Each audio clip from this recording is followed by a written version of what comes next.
Well, I would say it's very important. A human being is, it depends which philosophy you follow. A human being has got many facets which make them up. Myself, I use 4, others use 3. There's the you part, then the physical part, your body. Okay, maybe let's do the way preachers do it. Your body, your soul, your spirit. I think it's easier to follow that. So when you separate those things, you notice mental illness is mostly diseases of the soul. And then somehow close to that is the spirit, which is a bit difficult to also explain. But those things, they've got an interface.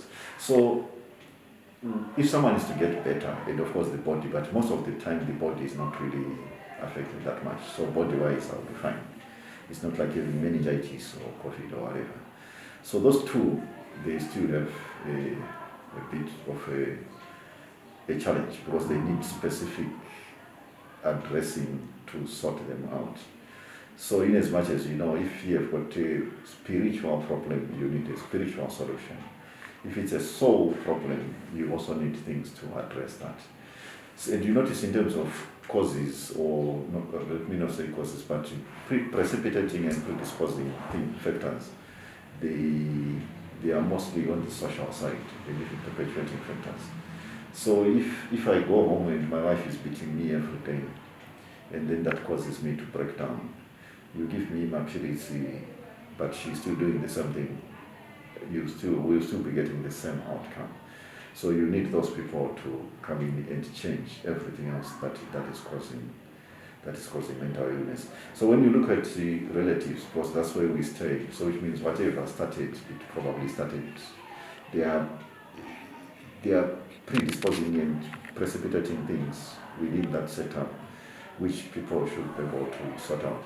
But again, the other side of the story is if moving away from home is taking me away from a difficult situation, then it's better for me to be here.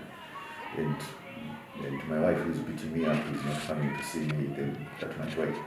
But generally, yes, you need support because the identity is still one of those things. And if you look at the outcomes in the past for mental illness in the West and in the African context, the third world context of mental illness were better outcomes, basically because of the strong family support. As you know, if you go to UK, which you are planning to do, people live as individuals, as isolated entities, and their outcomes for mental illness, they've always been worse than ours, even if they've got lots of trials. Because it's someone who just stays with their dog, or their cat, or their snake, or whatever, and it doesn't work. A human being is a human being. You have got a social side.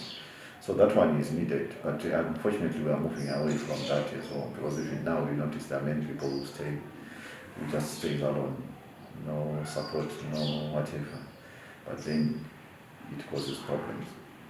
But yeah, we need people to support.